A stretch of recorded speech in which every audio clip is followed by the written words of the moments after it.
दोस्तों, आज हम आपको एक ऐसी कहानी सुनाने जा रहे हैं जिसमें एक आदमी को पूरी जिंदगी लोग सिर्फ उसकी औकात से पहचानते रहे।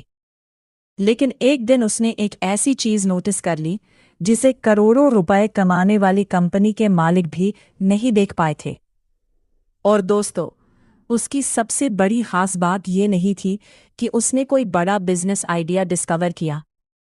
उसकी खास बात ये थी, उसने कंपनी के अंदर काम करते करते ये समझ लिया था कि कंपनी पैसा कहाँ कमा रही है और कहाँ पैसा बर्बाद कर रही है। जब उसने मालिक को ये बात बताई तो मालिक ने उसकी बात सुनने के बजाय उसी का मजाक उड़ा दिया।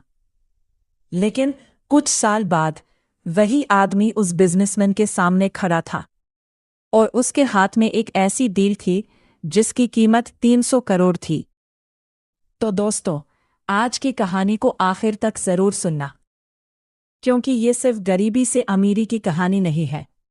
ये कहानी है कि एक आम आदमी अगर बिजनेस को अंदर से समझ ले तो वो बड़े से बड़े बिजनेसमैन को भी पीछे छोड़ सकता है। कबीर मुंबई की एक बड़ी मैन्युफैक्चरिंग कंपनी में काम करता था। उसका डेजिग्नेशन था ऑफिस असिस्टेंट। सीधी भाषा में बोले तो चाय लाना, डॉक्यूमेंट्स पहुंचाना, फाइल्स अरेंज करना और विजिटर्स को गाइड करना। सैलरी थी 18,000 पैसे महीना। कबीर के घर में उसकी माँ और छोटी बहन थी। पैसे कम थे, लेकिन कबीर की एक आदत बहुत अजीब थी। वो हर चीज को गौर से देखता था।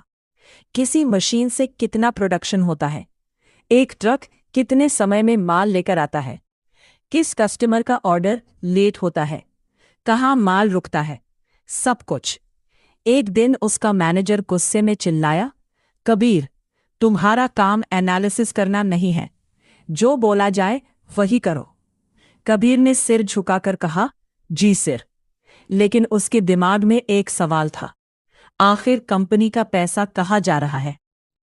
कंपनी में हर दिन डजन्स ट्रक्स आते जाते थे। एक दिन कबीर ने देखा एक ट्रक सुबह 9 बजे आया, लेकिन अनलोडिंग दोपहर 3 बजे हुई। कबीर ने ड्राइवर से पूछा, भाई 6 घंटे क्यों रुकना पड़ा? ड्राइवर बोला, सर, पेपर रेडी नहीं था। कबीर ने नोटिस किया, ये सिर्फ एक ट्रक की प्रॉब्लम नहीं थी। अगला ट्रक, वही प्रॉब्लम, उसके बाद वाला, फिर वही। कबीर ने एक नोटबुक में सब लिखना शुरू किया, truck number, arrival time, unloading time, waiting time. एक हफ्ते बाद उसके पास 73 ट्रक्स का डेटा था, और जो नंबर सामने आया उसने कबीर को हिला दिया। कंपनी हर महीने सिर्फ ट्रक वेटिंग के नाम पर लाखों रुपए का हिडन लॉस कर रही थी। कबीर ने सोचा, अगर मैं ये मैनेजर को बता दूं तो। कबीर फाइल लेकर मैनेजर के पास गया। सर, एक चीज दिखानी थी। मैनेजर ने बिना देखे कहा, बोलो। कबीर ने डेटा टेबल पर रखा। सर, ट्रक्स एवरेज 4 से 6 घंटे वेट कर रहे हैं। मैनेजर बोला, तो? कबीर, सर, अगर अनलोडिंग का सिस्टम चेंज कर दे तो कंपनी का काफी पैसा बच सकता है। मैनेजर हंस पड़ा, तुम ऑफिस असिस्टेंट हो या मैनेजर? कबीर चुप। मैनेजर ने फाइल उसकी तरफ वापस कर दी। तुम्हारा काम चाय और फाइन संभालना है, बिजनेस हम संभाल लेंगे। कबीर फाइल लेकर बाहर आ गया, लेकिन उसने डेटा संभाल कर रख लिया। 1 महीने बाद कंपनी के ओनर राज मल्होत्रा प्लांट विजिट पर आए। उनका एक ट्रक 5 घंटे से गेट पर खड़ा था। राज गुस्से में बोले, ये ट्रक अभी तक अनलोड क्यों नहीं हुआ? मैनेजर जवाब नहीं दे पाया। कबीर दूर खड़ा था। राज की नजर उस पर पड़ी। तुम बताओ। कबीर घबरा गया, लेकिन सच बोल दिया, सर, प्रॉब्लम ट्रक की नहीं है। राज ने पूछा, फिर? कबीर बोला, प्रॉब्लम हमारे सिस्टम की है। मैनेजर ने तुरंत कहा, सर, ये लड़का। राज ने हाथ से रोक दिया, तुम बताओ। कबीर ने अपनी नोटबुक निकाली और पूरा डेटा राज के सामने रख दिया। राज ने 10 मिनट तक सब देखा, फिर सिर्फ एक लाइन बोली, कल मेरे ऑफिस में मिलना। अगली सुबह कबीर राज के ऑफिस में गया। राज ने पूछा, तुमने ये सब कैसे कैलकुलेट किया? कबीर बोला, सर, मैं रोज ट्रक्स देखता था। राज, तुमने मुझे पहले क्यों नहीं बताया? कबीर, बताया था सर। मैनेजर ने कहा था कि मेरा काम बिजनेस समझना नहीं है। राज कुछ सेकंड्स चुप रहा, फिर बोला, आज से तुम सिर्फ ऑफिस असिस्टेंट नहीं हो। कबीर की सैलरी बढ़ गई, पोजीशन भी। लेकिन कबीर के दिमाग में अब एक और बड़ा सवाल आ चुका था। अगर एक फैक्ट्री में इतना पैसा सिर्फ वेटिंग की वजह से बर्बाद हो रहा है, तो पूरे इंडिया में कितना पैसा बर्बाद होता होगा? कबीर ने रिसर्च शुरू की। उसने देखा, इंडिया भर में फैक्ट्रीज, वेयरहाउसेस, ट्रांसपोर्टर्स और रिटेलर्स के बीच कोऑर्डिनेशन की प्रॉब्लम थी। ट्रक को माल का पता नहीं, वेयरहाउस को ट्रक का पता नहीं, ड्राइवर को अनलोडिंग का पता नहीं, कस्टमर को डिलीवरी का पता नहीं। हर जगह एक ही प्रॉब्लम, इंफॉर्मेशन लेट। कबीर ने डायरी में लिखा, अगर ट्रक्स और वेयरहाउसेस को रियल टाइम कनेक्ट कर दिया जाए तो वेटिंग टाइम बहुत कम किया जा सकता है। उसने राज को आइडिया बताया। राज को आइडिया पसंद आया, लेकिन कंपनी के बोर्ड ने कहा, इसमें बहुत पैसा लगेगा। कबीर बोला, सर, ऐप से शुरू कर सकते हैं। बोर्ड ने मना कर दिया। कबीर ने पहली बार सोचा, अगर कंपनी ये नहीं करेगी तो मैं खुद करूंगा। कबीर ने रेजिग्नेशन दे दिया। घर में हंगामा हो गया। माँ ने पूछा, बेटा, 18,000 की नौकरी छोड़ दी? कबीर बोला, माँ, नौकरी छोड़ रहा हूं, काम नहीं। माँ की आंखों में आंसू आ गए। अगर फेल हो गया तो? कबीर ने कहा, तो वापस नौकरी कर लूंगा। लेकिन उसके अंदर से एक आवाज आ रही थी, एक बार ट्राई नहीं किया तो जिंदगी भर रिग्रेट रहेगा। कबीर ने एक सिंपल सॉफ्टवेयर बनवाने के लिए फ्रीलांसर को हायर किया। पैसा कम था, इसलिए ऐप परफेक्ट नहीं थी, लेकिन उसमें एक फीचर था, ट्रक कब आएगा और वेयरहाउस में कब अनलोडिंग होगी, दोनों पार्टीज रियल टाइम देख सकती थी। कबीर ने 20 कंपनीज को डेमो दिया। 19 ने मना कर दिया। 20वीं कंपनी ने कहा, 1 महीना ट्रायल कर लो।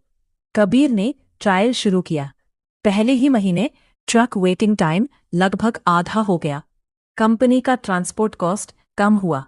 ओनर ने कबीर को फोन किया, तुम्हारा सॉफ्टवेयर कितने का है? कबीर बोला, सर, 25,000 महीना। ओनर बोला, 25,000?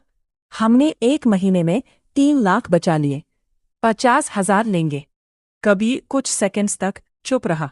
उसका पहला पेइंग कस्टमर मिल गया था। 1 कस्टमर, फिर 5, फिर 20, फिर 100।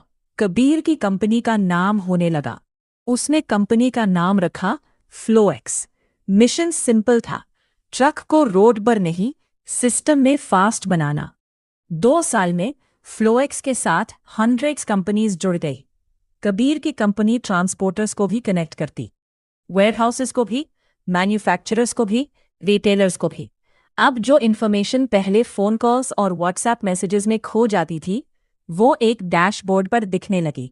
बिजनेस तेजी से बढ़ रहा था, लेकिन कबीर को सबसे बड़ा झटका अभी मिलना था।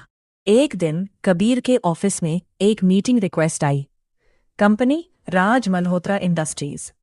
कबीर ने नाम देखा, वही कंपनी जहां से उसने नौकरी छोड़ी थी। मीटिंग में राज खुद आए।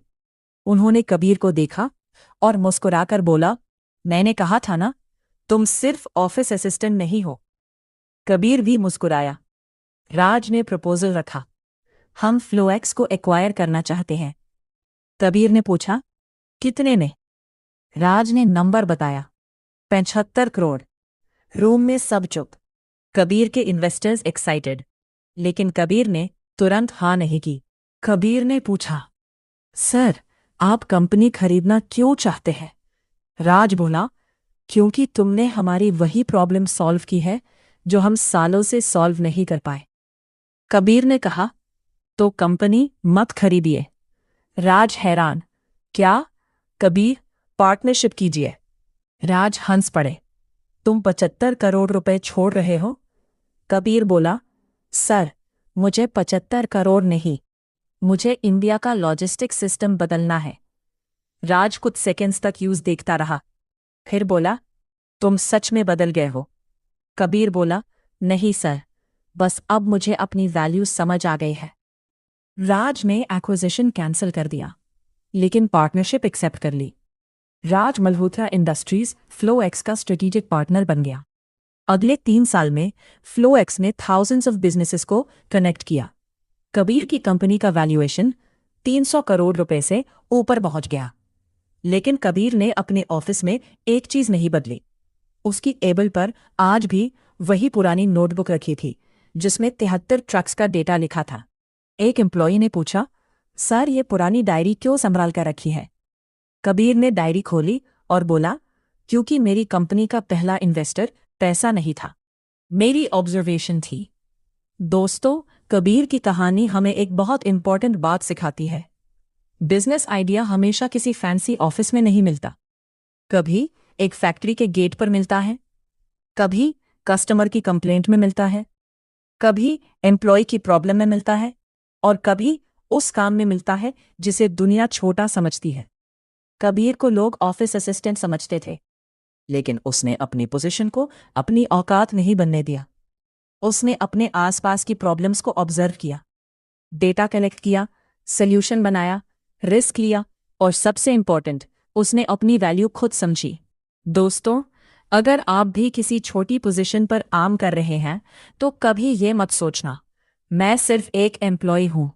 हो सकता है आप जिस प्रॉब्लम को रोज देख रहे हैं, वही किसी दिन आपकी कंपनी का फाउंडेशन बन जाए। और याद रखिए, बिजनेस वही नहीं बनाता जिसके पास पैसा होता है। बिजनेस वो बनाता है जो प्रॉब्लम को दूसरों से पहले देख लेता है। मैं हूं बिलियनर 72, और अगर आपको लगता है कि आपके अंदर भी कोई बिजनेस आइडिया छुपा है, तो उससे इग्नोर मत कीजिए। ऑब्जर्व कीजिए, सीखिए, और एक दिन शुरू कीजिए, क्योंकि कभी कभी बिलियनर बनने के लिए सबसे पहले सिर्फ एक चीज चाहिए होती है,